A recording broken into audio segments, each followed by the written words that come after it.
Hello, welcome everyone. I am Brandy, the AcuRMT, and I am pleased to be speaking today to Dr. Sussanna Czeranko from Manitou Waters. Dr. Sussanna is a naturopath and the author of a collection of 12 books called the Herbert series. She has published hundreds of articles and is North America's premier expert on medicinal peat application.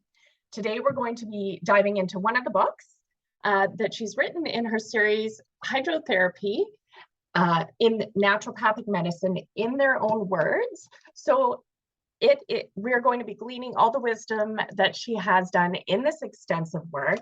I just want to thank you, Dr. Sussanna, for joining me today. And I'm so pleased to be having this conversation with you. Yeah, so first of all, Czeranko, that is how I pronounce your last name, right? Yes. Okay. It is also the Hebert collection, not the Hebert. Hebert. All right. So I think your book is absolutely outstanding. I've only gone through the hydrotherapy book so far, and I just think it's fantastic. I think it should be a resource for massage therapists, naturopathic physicians, physiotherapists. I think there's so many different people that could use this knowledge and use what is in here in their own practices. With that, it's not really a how-to manual of hydrotherapy. It's got procedures for sure, but it has that large element of discussing the philosophies and the worldviews of these physicians and these healers. I just wanted to ask, what brought you to put together the whole series, and particularly the hydrotherapy series? The Hebert collection, thank you, Brandy, for inviting me to this wonderful gathering of you and me. The Hebert collection was created when I worked at a medical university in the United States in Portland, Oregon. And the National University of Natural Medicine had an amazing rare books room that was stellar. It had remarkable collection of books that made me feel like I was in a candy store or in a toy store. And the Hebert collection is based on the literature of the first naturopaths. So the first naturopathic publication came out in 1902. There was some reference to naturopathy prior, a couple of years prior to that. But the man who is attributed to naturopathy is a man by the name of Benedict Lust. And he started publishing when he was 24 years old, a young immigrant German in America. And his love of hydrotherapy was because he was dying and he got better by going to see Father Knipe. So the Hebert collection is the best of the best of this man's publications, and he published for 50 years. Wow. Until he died. Okay, so would you say, or who do you think then, because there's so many different practitioners in here and so many different philosophies, who would you say you've really connected with in terms of your own practice, their philosophies, who's influenced you, that you studied and then put in the book? Okay, so when you look at the cover of the hydrotherapy book, you'll see a man who's larger, and that man is Vincent Priesnitz. And Vincent Priesnitz is considered the father of hydrotherapy. He was born in 1799 and died in 1851. The man to the right of him is a priest, and he was probably one of the most famous people of his times. His name was Father Sebastian Knipe. everybody knew this man. He published his book, My Water Cure, and it became an absolute, and he published this book in 1886. He, and within a few years, it went into, translated into 14 languages. And by 1900, there were over 73 editions of this book. So this book essentially went viral. Yeah. And everybody knew about hydrotherapy based on Father Kneip's work. And it was a very thin book. I have a couple of copies of this book. It's a lovely book. But who is my favorite of these two? And there's so many people. Yeah. I became smitten, and I make a joke that if I wasn't married to my husband and many of these men were alive, my goodness, I would have several husbands.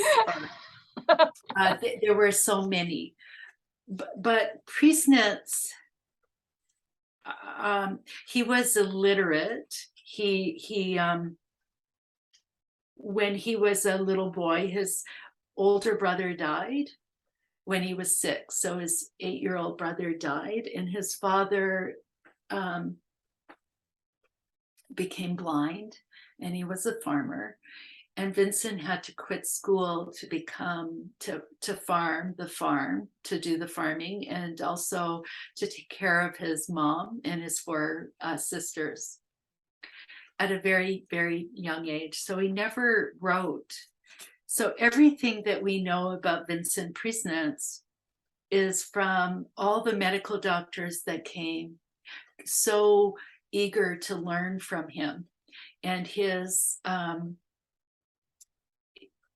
so we're talking early 19th century.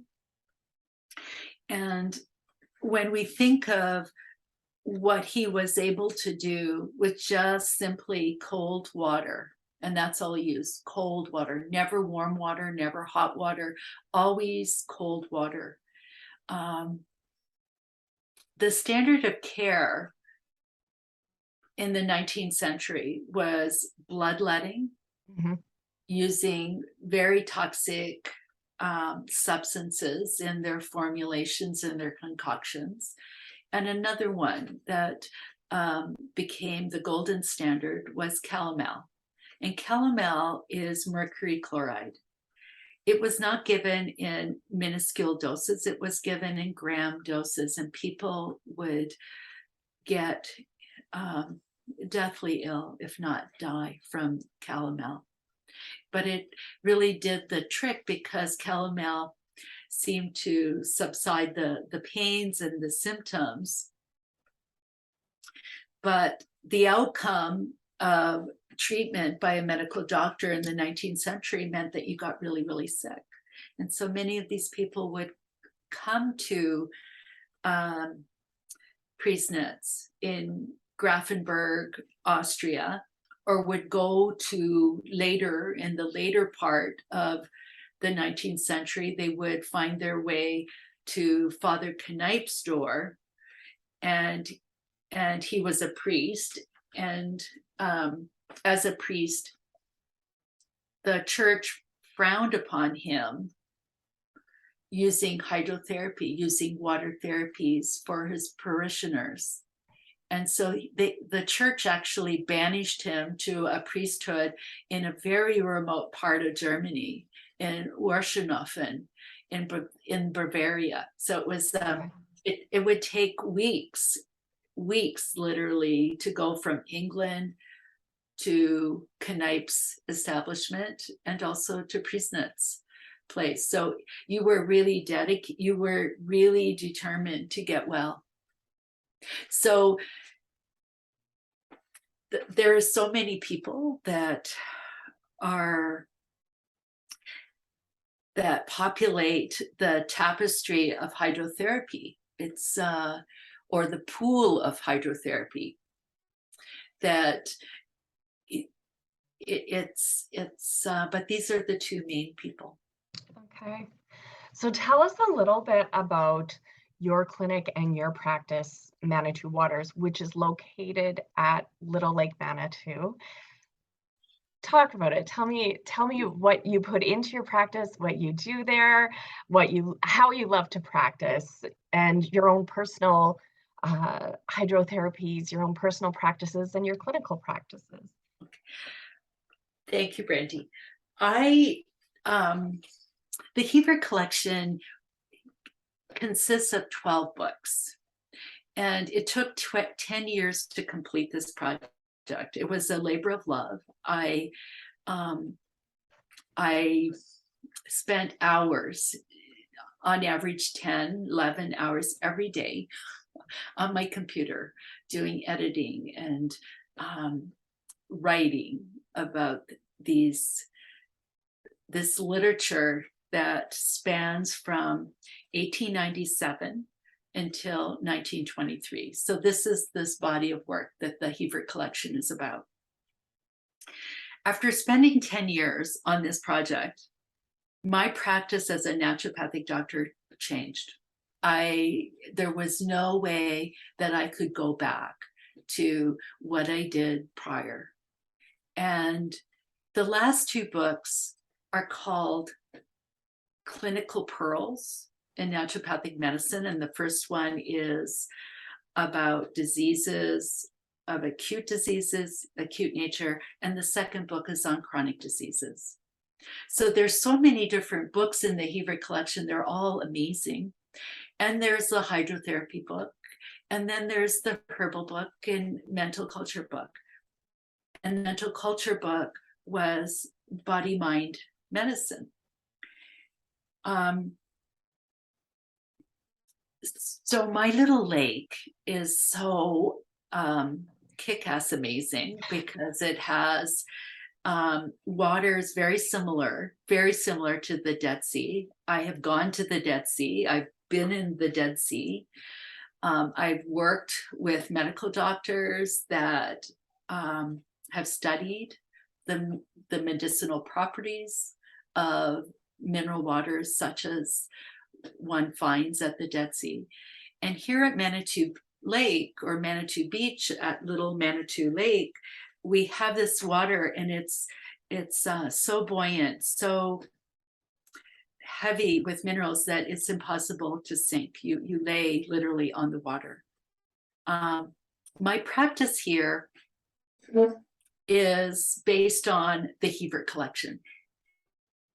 So I use a lot of hydrotherapies, and in the hydrotherapy book, the writers were so eager to share clinical pearls. They left a trail. They left a way for others to follow them and to be able to use these therapies.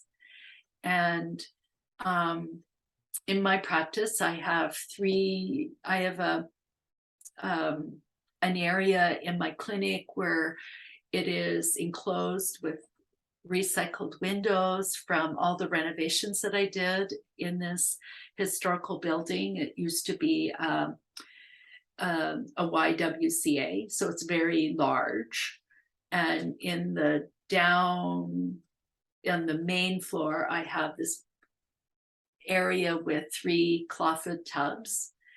I do not bring in water from the lake because in the summer I go and swim in the lake. I encourage people to swim in the lake. But in those tubs, I have an assortment of baths that I do. One bath that I love is the Peat bath or peloid bath. And that's using essentially mud that is excavated very deep in the earth, and it's about 20 to 30,000 years old. And peat has hundreds of medicinal plants in that, and it's an elixir. It's odorless. it's tasteless, and it has so many organic substances such as humic acid and fulvic acid that render it magical for healing. So I have outdoor tubs, and then I have an indoor tub, and I have a sits tub where you sit just in the with your pelvis. I have steam baths. I have tables and lounge chairs. So when people come to Manitou Waters, they get an experience of hydrotherapy as it was practiced long ago, with some modern amenities. So it is a wonderful experience to come to Manitou Beach and to our clinic here at Manitou Waters. Can you tell me a little bit more about the peats and where you get them from, even more into their healing properties, those types of things? You really have a lot of knowledge around them. And yeah, just whatever you can tell me about those peats. It's so interesting. Oh, I love peat. And so when we use earth, and in the days of the early naturopaths in the early 20th century, they would call it earth cure. And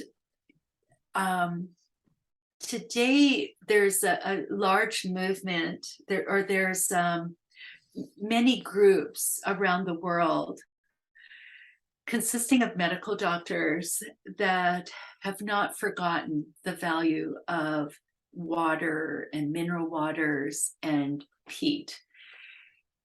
And there's a group called the International Society of Medical Hydrology. And I studied with these medical doctors and have gone to many different spas and clinics in Europe, studying with these doctors on how they use peloids. And peloid is a term that we give, that's a medical term for earth cure or using any kind of earth. So it could be clay, it could be peat, it could be sand, and various other different kinds of muds that we may have or we may use. And so peat that I use in my clinic comes from the Czech Republic or Hungary or Germany. And each country has, in Europe, there's a long tradition of using mud therapy or peloids. They use it mostly for rheumatic or arthritic complaints. And most of the research is in that area. Okay. The Russians, on the other hand, have used peloids for gynecology, and they use it internally as suppositories or in sitz baths or topically using electrical stimulation devices to help to deliver the peat. And it's just incredible the what peat can do. It's if people have cuts, deep cuts, you applying the peat directly onto the cut, there will be no scarring. It heals incredibly quickly. If you use it internally, and I've used it personally on myself and having cervical cancer, and it was very curative for me. Wow. And I've used peat in baths. It's in Europe, peat baths were prescribed for women that were unable to conceive, that had infertility. It was so effective for helping women. So there's a lot of, when we dive into what is peat, we really don't really know, but it has a property of modulating estrogen in women. It's anti-inflammatory. It's a vulnerary, so it really heals skin very quickly. And it helps in detoxing. So right now we're always thinking, how can we make our bodies healthier and stronger and healthier? Yes, peat is one thing that we can do. And also peat can be drank. So you can also drink it. You can take a teaspoon of the peat, mix it in a glass of water, and it is odorless, tasteless, and black in the glass. So it has a yuck factor because we're not really accustomed to drinking black water, but it doesn't smell. And there was a book written, if you ever have a chance of, looking for this book. It was written by a man by the name of Wolfgang Paul. He was a German Austrian, and he wrote a book on the healing moors. And it was the drinking cure.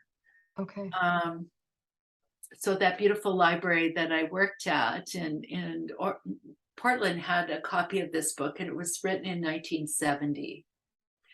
And Wolfgang Paul documents from medical doctors in Europe on how they use the drinking cure. And people with a lot of digestive problems could prevent surgery, prevented medicine, meds, and it was very good for restoring the gut flora and making the stomach. So would that be akin at all to sometimes you'll hear people taking charcoal internally? Is that the same idea? Do they have the same type of effect or not really? No. Charcoal, we think of charcoal. It's a vegetable matter that has been burned, and charcoal has a surface area. The particles of charcoal are so jagged, so convoluted, that if you were to, and it has this ability to trap toxins to it, and then we excrete it. Peat has, it doesn't work like that. It's got organic compounds that's not working to dredge the body of any toxins. It's more healing for our mucous membranes, our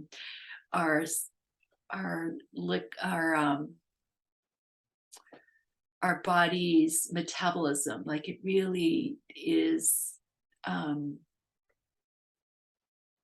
very multi-purposed substance that has so many properties in its use. And for the gut, when we drink peat, it's like drinking a very concentrated minerals, but something that is bioactive that our bodies can actually use. So in Europe, you have the drinking cure. So if you go to a spa, they will have water, the mineral water, and it can be quite disgusting for people not accustomed to drinking high levels of sulfur in their water. But the drinking cure in Europe is very common. People go and get water, mineral water, and drink it. The country that has the most mineral waters, almost 600 different brands of mineral water, is Italy. Germany is number 2. And Canada, we have a few. What would you recommend in terms of Canadian mineral waters or what we can get imported? Oh my goodness. When you buy mineral water from other countries like Italy or Germany, there was a time, I think labeling has changed a lot in the last few years. When you buy mineral water from Europe, you will see the composition of the water. So does it have high sulfur, high bicarbonate, magnesium, all these different electrolytes and ions and minerals show up on the label. In Canada, just recently, I bought some Italian water and I looked at the label, and the label in Canada told me that it has 0 grams of protein, 0 grams of carbohydrates, no sugar, and 0 grams of fat. Wow. That does not tell me what the constituents or what the composition of that water is. Yeah. So most of our waters in Canada have the consumer in mind, and it doesn't really have strong taste like what you would find in an Italian water or Czech water or Germany. And so if you have some ethnic stores, grocery stores, I would go in there and maybe look at the labels. Gerald Steiner was, I think that's a German water. It's very high in minerals. I think it has over 2,000 milligrams, which is over 2 grams of minerals in that water. I'm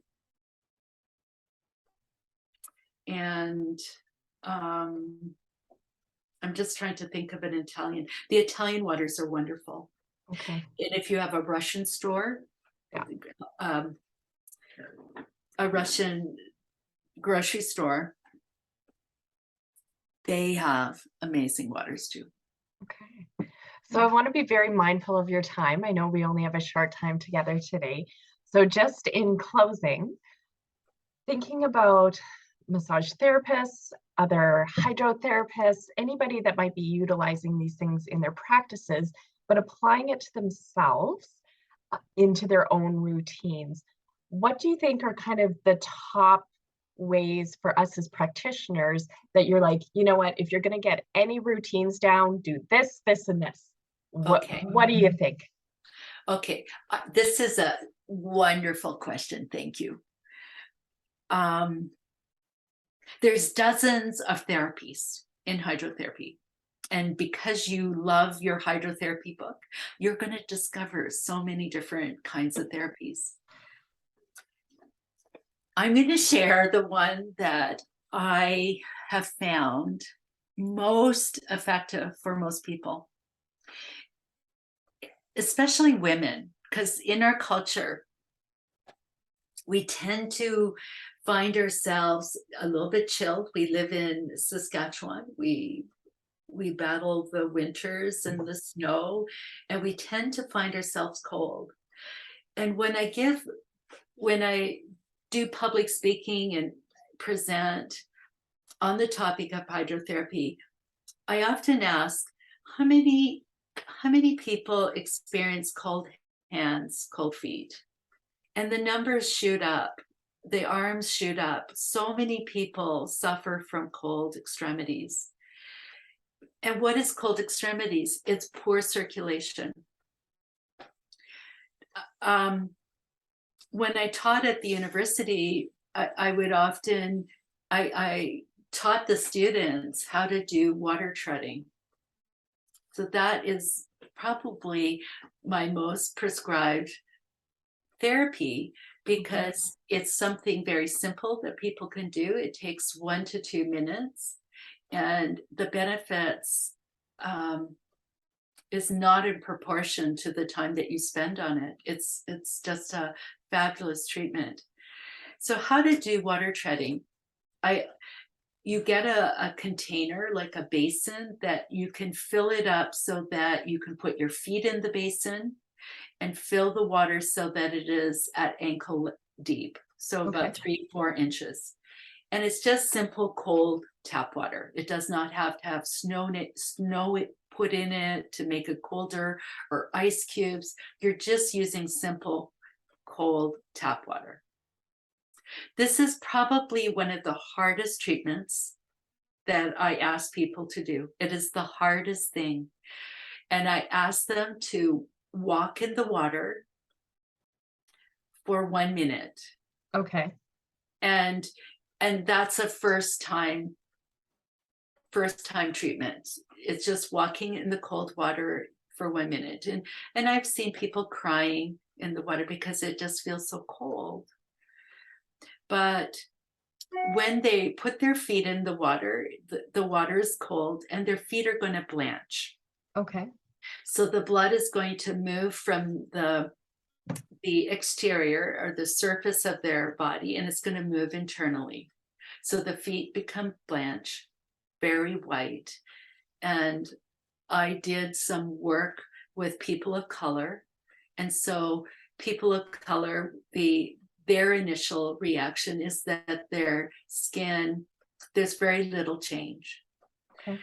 And so this phase 1 takes between 60 to 80 seconds, but I find that in our society, a lot of people are very stressed, and it may take as long as 2 minutes for Okay. the second reaction to occur. And the second reaction is that the white is replaced with pinkening of the skin.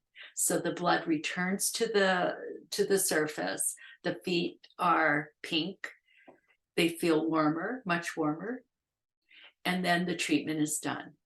Okay. So for water treading, the benefits of water treading is that I do it, I instruct people to do it before they go to bed, because most people are on their computers, on their screens, on their TV, and all the blood is in their head. And if you go to bed with this congestion of blood in your head, you fall asleep poorly, your sleep is poor, and you're still rambling through the day's events. By water treading, you're distributing the blood throughout the body from the head down. The second benefit of water treading is that we're slowing down our breathing, so our respiration slows down. And as our respiration slows down, it puts us in a parasympathetic state. Mm-hmm. We don't live in a parasympathetic state during the day. We have a lot of stress around us. We're in sympathetic overdrive. And so by water treading, it puts us into a calm and rest and relax. The third benefit of water treading, you're going to find that there's so much that water treading does, is that when I ask people if they have cold extremities, when we start water treading, our feet now become warm. Okay. So it's an oxymoron kind of concept. How can our feet get warm being in cold water? But going back to Vincent Priesnitz, he made a very profound statement, and he said, it's not the cold water that is the therapy. It's what the cold water does with the body. And the bodies, when we are introduced or exposed to cold, our body will always maintain homeostasis, and it will warm, it will move blood. And that is the fourth benefit of water treading, is that we're increasing blood circulation throughout our body, not just in our feet. So our feet become warm, our hands will become more warm. And the early naturopaths said that when we have cold feet, it's a precursor to heart disease. It means that our heart does not have the capacity to move blood to all the areas in our body. So I certainly remember in massage therapy school doing a very similar cold treatment with the feet, and I can very much attest the rest of the day, the whole class, whenever we did cold therapy treatments, we were boiling the rest of the day, like sweating, Yes. sweating hot. And it was consistent through everybody in class said the same thing, like, is this a cold treatment day? Because we're gonna boil. I have to bring appropriate clothing. That is so good. That is such a, oh my gosh, we need more hydrotherapy. And hydrotherapy uses tap water. It is cold water. Cold water is therapeutic. It moves blood. It doesn't. And when we have our hot baths and we are so addicted to our hot, that it just causes stagnation of our blood. And blood for the early naturopaths was the how we restored healing to the body. We always restore healing with using cold water. Well, thank you so much for your time today. Thank you so much for our conversation. I really enjoyed it. And I know that I will be coming down to Manitou very sometime soon and meeting you in person. And yeah, I can't wait to meet you in person, Dr. Sussanna. Brandy, thank you so much for the invitation. We can have more talks about hydrotherapy. I wish you so much luck in your vision of what you want to do. Thank you so much. It is heroic and it's needed, and blessings for you, blessings to you. Come to Manitou soon. Blessings. Bye for now. Bye.